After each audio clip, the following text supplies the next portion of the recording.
Hello everyone, welcome to SCA Dharamshala. SCA Dharamshala ने अभी एक नया बैच शुरू किया है for all defence competitive exam. My name is Riddhi and I am your science faculty. I am mainly taking 3 subjects: biology, physics and chemistry. So students, today we are discussing the syllabus for general science. So हमारा जो Facebook page है SCA धर्मशाला के नाम से और YouTube में भी page है SCA अकेडमी के नाम से।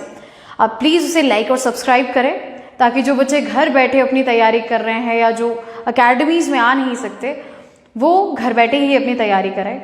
आज हम अपने पहले लेक्चर में सबसे पहले डिस्कशन करेंगे सिलेबस की और उसके बाद सीक्वेंस वाइज हर एक चैप्टर की आपको वीडियोज़ आपको अवेलेबल रहेंगे हमारे यूट्यूब और अपने फेसबुक पेज पे। सबसे पहले देखते हैं कि कितने नंबर का ये जनरल साइंस का पोर्शन रहता है डिफेंस के एग्जाम्स के लिए, आर्मी पुलिस के लिए, कि कितने मार्क्स की वेटेज रहती है। डिफरेंट टाइप के डिफेंस एग्जाम्स है। तो सबसे पहले अगर मैं बात करूँ पुलिस और आर्मी और इन सब की, तो इनमें बेसिकली 8 से 10 क्वेश्चंस का ही मेन रहता है और इनमें नंबर वेटेज पर क्वेश्चन की 4 मार्क्स की होती है, मैक्सिमम तो 4 मार्क्स की होती है। और जो 8 क्वेश्चन है वो इन 20 चैप्टर्स में से ही आते हैं। अगर मैं इन क्वेश्चन चैप्टर्स के जब हम डिस्कशन करेंगे तो आपने इनका नाम कहीं ना कहीं सुना होगा, क्योंकि ये इतने बेसिक चैप्टर हैं कि आपने अपने 10th क्लास तक तो ये चैप्टर्स पढ़े ही पढ़े हैं। उनमें से जो मेन चीज़ें हैं हम उन्हीं के बारे में डिस्कशन करेंगे और पेपर में भी उसी में से ही क्वेश्चन पूछे जाते हैं। तो सबसे पहले बात करते हैं हम हमारे इस पहले सब्जेक्ट की, बायोलॉजी की। बायोलॉजी में बेसिकली मैंने यहाँ पे सिर्फ 4 चैप्टर लिखे हुए हैं और इन 4 चैप्टर्स में से ही इतना घुमा फिरा के क्वेश्चंस आ जाते हैं कई बारी, और हम मेन चीज़ें ही पढ़ेंगे और क्वेश्चंस भी डिस्कशन करेंगे। मेरी पूरी कोशिश रहेगी कि मैं आपको 1-liner क्वेश्चंस भी प्रोवाइड करवा सकूं और मेन कंटेंट तो आपको बोर्ड पे एज सच समझाया जाएगा और उसके नोट्स भी आपको प्रोवाइड किए जाएंगे। सबसे पहले हम बात करते हैं बायोलॉजी की। बायोलॉजी में सबसे पहले आएगा introduction of biology, cell and cell organelles, human body and system, nutrition, health and disease. Basically अगर मैं देखा जाऊं तो डिफेंस के पर्पस से इनका ये पर्पस रहता है कि एक जो आर्मी है, आर्मी का कोई पर्सन है या कोई पुलिस का है, तो उसको हमारे अपनी बॉडी के बारे में, अपने न्यूट्रिशन के बारे में और किस चीज़ से कौन सी बीमारी होगी इसके बारे में वो कहाँ तक जानता है। उनका मेन पर्पस जानने का सिर्फ पेपर में ये रहता है। इसीलिए एग्जाम में जनरल साइंस का पोर्शन भी रखा गया है और बायो की वेटेज उसको इस तरीके से। अगर अपना माइंडसेट आप इस तरीके से समझे कि अगर मैं पुलिस में हूँ और मुझे मेरी बॉडी के बारे में, जीव विज्ञान के बारे में, पेड़ों के बारे में और मेरी क्या मुझे खाना चाहिए, मेरे ऑर्गन्स के बारे में, कितना पानी पीना चाहिए, कितनी कौन सी डिजीज होती हैं, अगर इन सब के बारे में पता होगा तो उनके लिए सर्वाइव करना ज़्यादा बेटर होएगा, क्योंकि उनका माइंडसेट सिर्फ इतना चेक करने का है कि उनको बायो से रिलेटेड, लाइफ से रिलेटेड पता क्या क्या है। अगला मैं मूव करूंगी केमिस्ट्री की तरफ। तो केमिस्ट्री में सबसे पहले हमारे पास आता है मैटर एंड इट्स स्टेट्स, कि कौन कौन सी चीज किससे बनी है, क्या वो सॉलिड है, क्या वो लिक्विड है, क्या वो गैस है। नेक्स्ट है एटम्स और मॉलिक्यूल्स, छोटे छोटे एटम्स और मॉलिक्यूल्स किस किस चीज से बने हैं, क्या होता है उनमें, उसके बारे में डिस्कशन करेंगे। पीरियोडिक क्लासिफिकेशन ऑफ एलिमेंट्स, कितने एलिमेंट्स हैं, किसको कौन सी किसकी क्या नेचर है, इसके बारे में इस चैप्टर में पढ़ेंगे। केमिकल रिएक्शन एंड इक्वेशन, कौन सी केमिकल रिएक्शन कैसे होती है, केमिकल रिएक्शन होती किसके थ्रू है, ये सब हम इस चैप्टर में डिस्कशन करेंगे। एसिड, बेस और सॉल्ट, एसिड, बेस और सॉल्ट, एसिड और बेस को मिला के सॉल्ट बनेगा, वाटर निकलेगा। एसिड क्या होता है, बेसिस क्या होता है, एसिड की प्रॉपर्टी क्या होती है, बेसिस की प्रॉपर्टी क्या होती है, सॉल्ट की प्रॉपर्टी क्या होती है, ये हम इस चैप्टर में डिस्कशन करेंगे।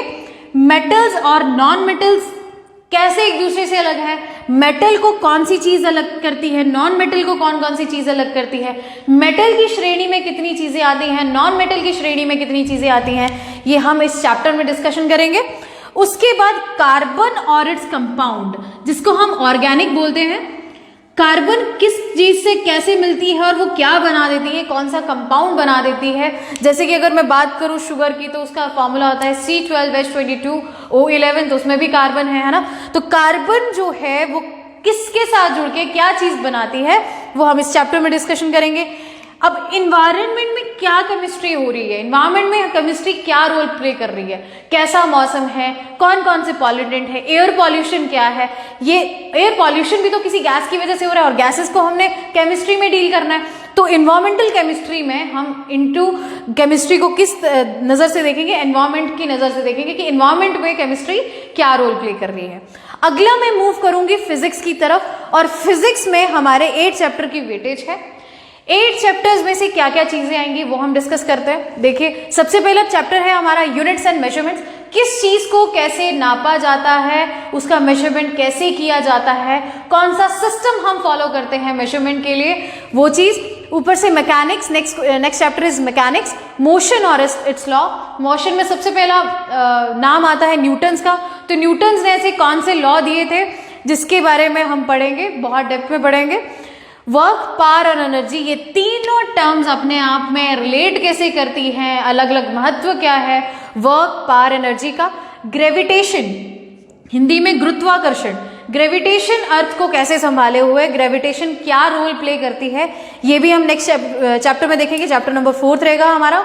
अगले चैप्टर में हम डिस्कशन करेंगे हीट और टेम्परेचर। हीट और टेम्परेचर किस तरीके से रोल प्ले करती है हमारी लाइफ में, और क्या क्या ऐसे मैकेनिज्म है हीट और टेम्परेचर के, ये डिस्कशन करेंगे। अगला है वेव, मोशन एंड साउंड। ये चैप्टर भी बहुत ज़्यादा इंपॉर्टेंट है कि मोशन क्या है, वेव क्या है, साउंड क्या है, इनका रिलेशन कैसा है, ये चैप्टर में देखेंगे। Next is what is light and what is electricity. दोनों टॉपिक्स अलग रहेंगे, इसको हमने एक ही में मर्ज किया है। लाइट और इलेक्ट्रिसिटी के बारे में पढ़ेंगे, और लास्ट में हमारा जो टॉपिक है वो है magnetism. Magnetism, how it is important, what is the work of magnet, what are the properties of magnet. So ये जितना भी सिलेबस है ये बेसिकली हमारी डेली लाइफ से ही रिलेटेड है, क्योंकि ये सब चीजें हम अपनी लाइफ में कहीं ना कहीं देखते हैं और उनको अप्लाई करते हैं। क्योंकि हमने उसके बाद अपनी एक टेक्निकल फील्ड में जाना है, तो एक किसी भी डिफेंस के वर्कर को या डिफेंस में जो भी हैं उनको इन सब बेसिक चीज़ों के बारे में कितना पता है, कॉम्पिटिटिव एग्जाम में सिर्फ ये चेक किया जाएगा। तो हम इस चीज़ को इन डेप्थ डिस्कशन करेंगे और हम इन सारे चैप्टर्स का जो सीक्वेंस है आपके सामने लेके आएंगे। So please subscribe our channel, ताकि हमारी जो जितनी भी ये चैप्टर्स की वीडियोज़ हैं वो आप तक पहुँचे और आप इनका अच्छे से इस पर स्टडी कर सकें। शुरू करते हैं हमारे फर्स्ट लेक्चर के साथ, जिसका नाम था इंट्रोडक्शन टू बायोलॉजी। तो इसके कुछ बेसिक्स चेक करते हैं आज। सबसे पहले, what is biology? It is the science of life and living organism. Bio अपने आप में ही, बायो का मतलब होता है life.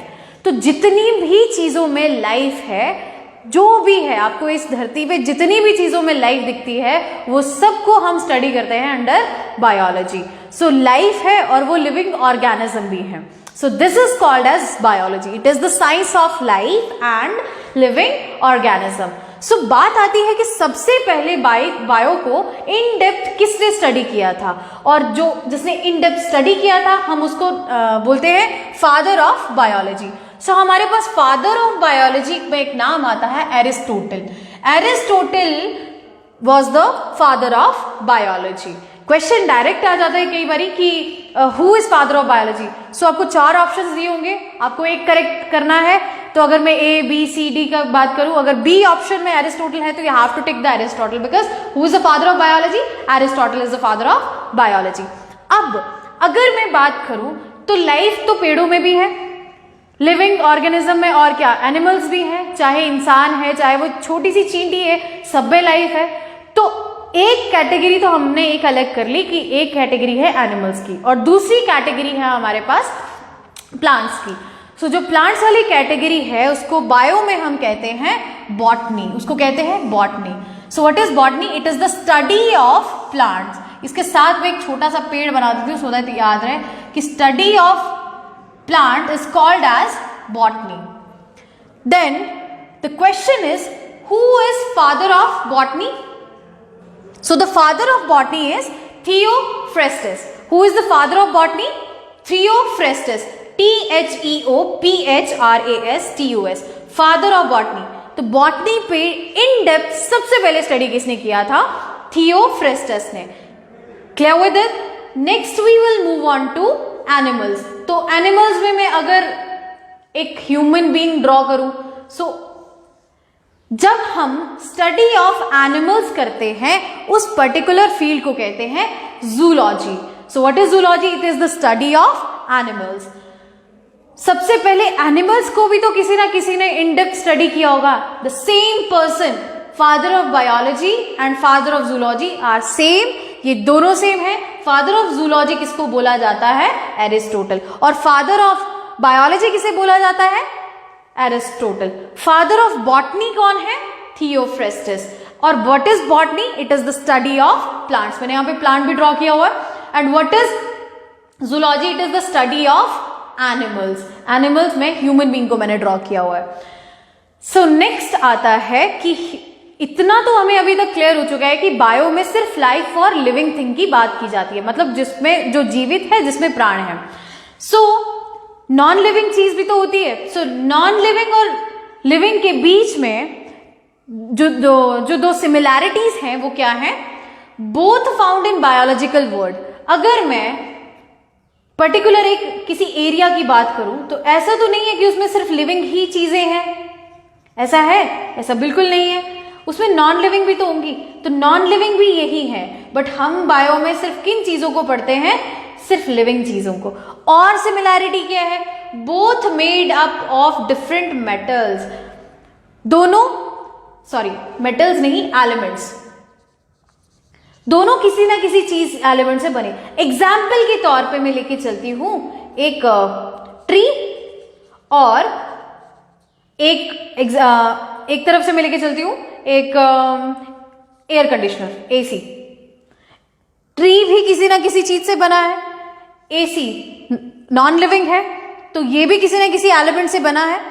So what is living and non living के बीच में सिमिलैरिटीज क्या हुई? ये बहुत ही कॉमन सी चीज है कि बायोलॉजिकल वर्ल्ड में ही एग्जिस्ट करती हैं और दोनों की दोनों किसी ना किसी एलिमेंट से बनी हुई हैं। अब थोड़ा सा अगर मैं इसका डिफरेंस चेक करूं, so what will be the difference between these two? How they are different from each other? So next देखते हैं हम लिविंग और नॉन लिविंग के बीच में एक डिफरेंस कि how they both are different from each other. बहुत बेसिक है, हम एक एग्जाम्पल के साथ समझेंगे। लिविंग के लिए मैं एक ह्यूमन का एग्जाम्पल लूंगी और नॉन लिविंग के लिए मैं एक फैन का एग्जाम्पल लूंगी, ठीक है? चलिए, सेलुलर स्ट्रक्चर। ह्यूमन बॉडी किससे बनी होती है? सेल से बनी होती है। क्या फैन सेल से बना होता है? नहीं, वो तो आयरन का होगा, है ना, किसी तरीके के एलिमेंट का होगा ये, बट सेल का तो नहीं होगा ना। तो first difference is cellular structure. तो लिविंग थिंग में human have cellular structure? Yes ma'am. Non living have cellular structure? No ma'am. Okay, next growth. अब हम ह्यूमन बींग्स में ग्रोथ होती है, हम छोटे थे, फिर बच्चे बड़े होते हैं, फिर बूढ़े होते हैं, ग्रोथ ही तो हो रही है। तो ग्रोथ के लिए क्या लिविंग ये कैरेक्टरिस्टिक शो करते हैं ग्रोथ का? Yes ma'am. क्या फैन ग्रो करता है 10 साल के बाद? आप जो इतना 10 साल पुराना फैन लेके आए होंगे वो ग्रो कर गया होगा, ऐसा है कुछ? नहीं। तो नॉन लिविंग ग्रो नहीं करता है। नेक्स्ट, क्या ह्यूमन बींग सांस लेते हैं? लिविंग बींग की बात करें ना, एग्जाम्पल में ह्यूमन लेके चली हूं। रेस्पिरेशन करते हैं लिविंग थिंग्स? यस मैम, हम सांस लेते हैं, लिविंग थिंग जितने भी हैं वो सांस लेते हैं। तो नॉन लिविंग थिंग लेते हैं सांस? No ma'am. पंखे को सांस लेने की जरूरत है? Your answer will be no ma'am. Next move on करते हैं अपने नेक्स्ट डिफरेंस पे, fourth difference, that is nutrition. क्या हमें ग्रो करने के लिए या हमारी एनर्जी के लिए हमें फूड चाहिए, न्यूट्रिशन चाहिए? Your answer will be yes ma'am. हर चीज को, जितनी भी चीज लिविंग है उनको ग्रो करने के लिए, उनको एनर्जी प्रोवाइड जो सोर्स करवाता है वो न्यूट्रिशन है। और न्यूट्रिशन लिविंग बींग्स को तो चाहिए, नॉन लिविंग को चाहिए? नहीं, बिल्कुल नहीं चाहिए। इनको तो मेंटेनेंस चाहिए। न्यूट्रिशन किस लिए चाहिए होगी, है ना? अगर पंखे पे धूल लग गई या कुछ ऐसा हो गया तो हम उसकी धूल निकाल सकते हैं, उसको सुखा सकते हैं, उसकी रिपेयर करवा सकते हैं, पर उसको न्यूट्रिशन थोड़े ना देंगे। नेक्स्ट, क्या ह्यूमन बीइंग मूव करते हैं? एग्जाम्पल ह्यूमन का है, याद रखना। तो मूवमेंट करते हैं? Yes ma'am. अब हम यहां से वहां तक चल सकते हैं। हर एनिमल मूव कर सकता है ना? कोई भी लिविंग थिंग है वो मूवमेंट कर सकती है। नॉन लिविंग थिंग मूवमेंट कर सकती है? No ma'am. रिस्पॉन्स। अब रिस्पॉन्स किस बेसिस पे बोल रहा है? वो किसी स्टिमुलस के बेसिस पे बोल रहा है। स्टिमुलस, सपोज कि अगर सपोज करो कि करंट लग गया है ना, या करंट लग गया, तो क्या हम अपना हाथ पीछे करेंगे? डेफिनेटली करेंगे, क्योंकि हमने रिस्पॉन्स किया। हर लिविंग बीइंग में रिस्पॉन्स करने की कैपेसिटी होती है, ये उनका कैरेक्टरिस्टिक्स है, बिल्कुल हो सकता है। तो दैट मीन्स ये कैरेक्टर भी लिविंग बीइंग के अंडर आया। नॉन लिविंग कर सकते हैं? नहीं, उनको वो किसी नॉन लिविंग जो भी है वो किसी भी स्टिमुलस के लिए रिस्पॉन्स नहीं कर सकते। Next is reproduction. क्या वो अपनी पॉपुलेशन को खुद इंक्रीज कर सकते हैं? क्या लिविंग बीइंग में इतनी कैपेसिटी है? अगर मैं एक ट्री का भी एग्जाम्पल लूं तो उनमें भी पॉपुलेशन को ग्रो करने की कैपेसिटी है। हर एनिमल में, चाहे वो प्लांट हो चाहे वो एनिमल हो, सब में रिप्रोडक्शन करने की कैपेसिटी हो ताकि वो अपनी पॉपुलेशन को इंक्रीज कर सके। तो यहां पे भी मैं टिक मार्क करूंगी कि रिप्रोडक्शन का जो फीचर है वो लिविंग बीइंग्स में है। क्या ये नॉन लिविंग बीइंग्स में है? तो there is a big no. They have no capacity for reproduction. They can't increase their population by themselves. ठीक है? Excretion की बात आती है. Can we excrete our waste material by ourselves? Your answer will be yes. Can any animal can excrete out their waste product? Your answer will be yes, because वो भी तो living being है ना. अब नॉन लिविंग बीइंग अपना excretion कर सकते हैं वेस्ट मटेरियल बॉडी से, यूरिन, फीसिस, इस तरीके से जो भी है वो क्या अपनी बॉडी से निकाल सकते हैं? Your answer will be no. Next is life span. तो हमारा ह्यूमन बीइंग का एग्जाम्पल है, तो हमारा कोई लाइफ स्पैन है, उम्र है हमारी जीने और मरने की, लाइक टाइम होता है ना कि कब बॉर्न है और उसका डेथ भी है। चाहे वो ह्यूमन बीइंग्स हो, चाहे डॉग हो, चाहे ट्री हो, चाहे कोई भी, कितना भी एलिफेंट हो, कितना भी बड़ा एनिमल या कितना भी छोटा एनिमल, कितना भी बड़ा ट्री या कितना भी छोटा ट्री, सबका लाइफ स्पैन होता है। क्या यही चीज नॉन लिविंग में होती है? नो मैम, इनका कोई लाइफ स्पैन नहीं होता, इनकी वारंटी होती है ना। So these are some features of living beings and non living beings. Non living beings ये कुछ भी शो नहीं करते हैं, ठीक है, but they exist in the biological words. So what are our differences? Cellular structure, living being yes, non living being no. Growth करते हैं living being yes, non living करते हैं नो। रेस्पिरेशन करते हैं living being yes, non living करते हैं no. Nutrition living in the living beings yes and non living beings में no. Movement show करते हैं नॉन लिविंग थिंग्स, रिस्पॉन्स करते हैं किसी स्टिमुलस के बेसिस पे, रिप्रोडक्शन की कैपेसिटी है इनके पास, एक्सक्रीशन भी करते हैं और लाइफ स्पैन भी करते हैं। So these are some features और of living beings and non living beings. तो आज हमने जितना भी टॉपिक डिस्कशन किया है, जितना भी चीज हमने डिस्कशन करी है, उनमें से ये चीजें मेन हैं। सो आई होप आप सबको ये लेक्चर अच्छा लगा होगा आज का, क्योंकि इसमें बहुत ही बेसिक चीजें आज हमने डिस्कशन करी हैं। और भी ज़्यादा डेप्थ में नॉलेज आपको मिलता रहेगा, उसके लिए आपको हमारा चैनल सब्सक्राइब करना पड़ेगा, उसको लाइक करना पड़ेगा।